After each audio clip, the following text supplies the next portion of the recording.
In this video, I'm talking about one of the strongest investing strategies for most people, and it's the one I'm doing right now. I'm using it for crypto, but this works great in stock investing as well. This strategy takes all the guesswork out of investing and making money. So what is this magical, mythical strategy, you might ask? Well, it's DCA, or dollar cost averaging. And I'll explain what dollar cost averaging is, but I'll also give you 3 DCA strategies that you can use to make serious money. And I'll share 2 absolutely massive mistakes that almost everyone makes when they do dollar cost averaging that could cost you big time. Let's start with that first item though. What is dollar cost averaging, or DCA? Well, I'm glad you asked.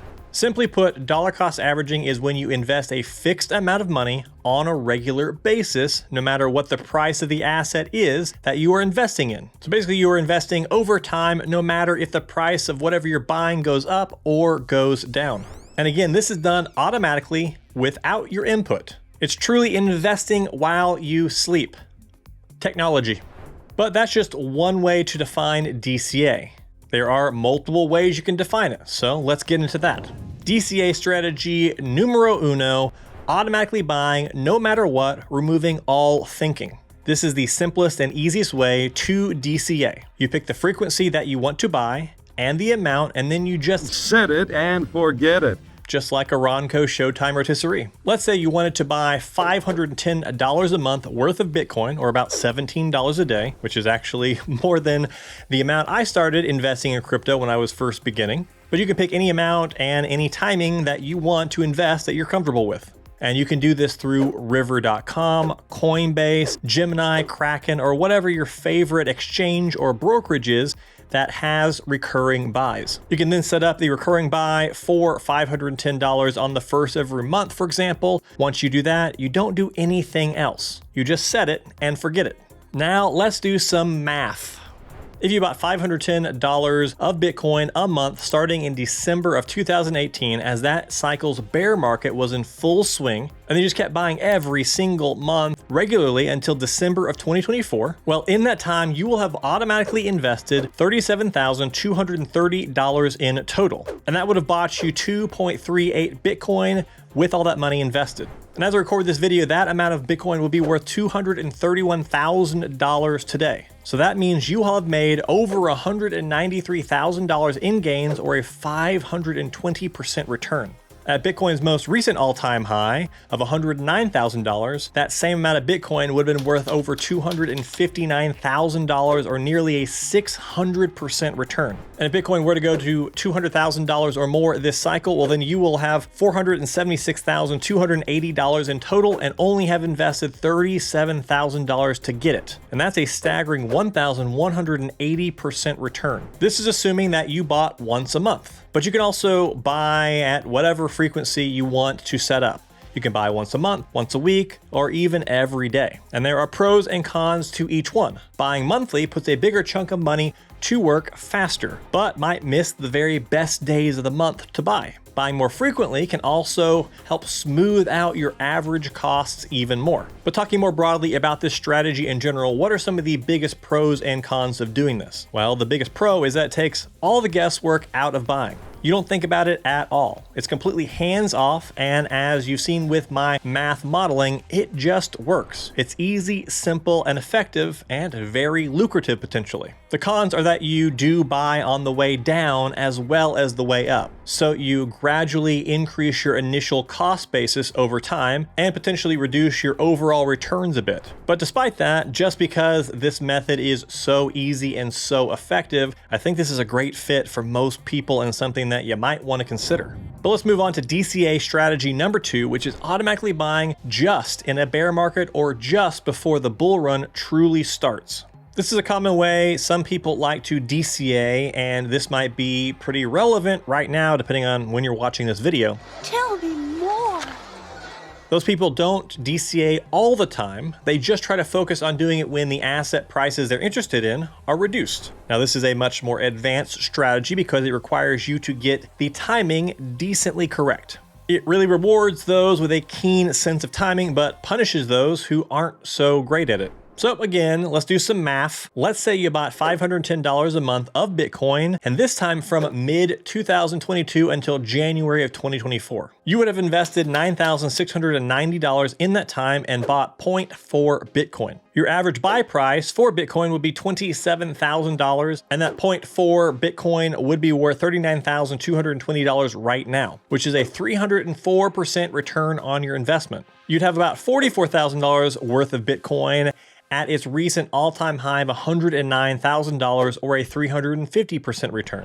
And if Bitcoin hits $150,000 to $200,000 this cycle, you'd have 60 to 80K, or 500 to 700% return. Now, if you had done this in the last bear market, you'd have bought 1.7 Bitcoin worth $165,000 right now, and nearly a 1,200% return. So this shows that you can get some even more amazing returns if you get the timing right, and that's the biggest pro to this strategy really. It's very, very effective. However, that's also the biggest con too. You have to get the timing right for this to be so effective. If you think we're in a bear market and you're buying and then stop, but the market goes down much, much lower, well then you missed those returns.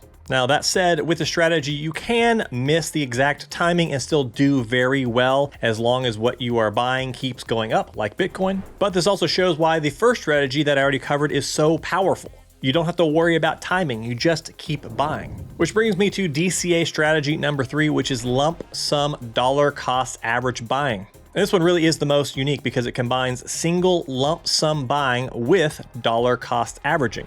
A lump sum purchase is when you have a larger amount of money and you buy the asset with all that money all at once instead of buying over time with smaller amounts. So with this strategy, when you have a larger sum of money ready to go, you put it straight into the market, either at a time you think is more ideal or just whenever all that money is ready to go. Then you do this a couple more times whenever you have larger amounts of money ready to deploy. This puts your money to work immediately, and if you get the timing right, you can see very nice results. So let's see this in practice. We're talking about practice, man. Let's say you had $10,000 ready to invest at 3 different times in the past couple of years. In June of 2022, you dropped $10,000 into Bitcoin, then again in December of 2022, and then again in August of 2023. Well, at this point, you've invested $30,000 and you now have 1.49 Bitcoin worth $144,700 for a 382% gain. Or if you go back another cycle and you had bought in December of 2018, May of 2019, and June of 2020 with $10,000 each time, you now have 4.97 Bitcoin worth $482,000 for a 1,502% gain. Putting larger amounts of capital to work at very opportune times can work out amazing in your favor, which is the biggest pro with this approach. However, I feel like the con is fairly self-evident. If you get this timing wrong, then you are putting most of your eggs in a single basket, and this can easily go the other direction. Now, personally, I do this strategy in combination with strategy number 1 because I think it gives me the best of both worlds. I'm buying regularly without thinking about it over time, and I'm trying to get some decent timing with lump sum investing in the market. Now, I want to talk about those 2 big mistakes that people make with these strategies. But first, why are these strategies so effective? Well, to start off, they're proven strategies. They work. They take the emotions out of the investing equation. These strategies turn you into a cold, calculated killing or investing machine. If you rely only on yourself to manually make investment decisions, you'll often choose times to invest when it feels right instead of doing it when it's actually right.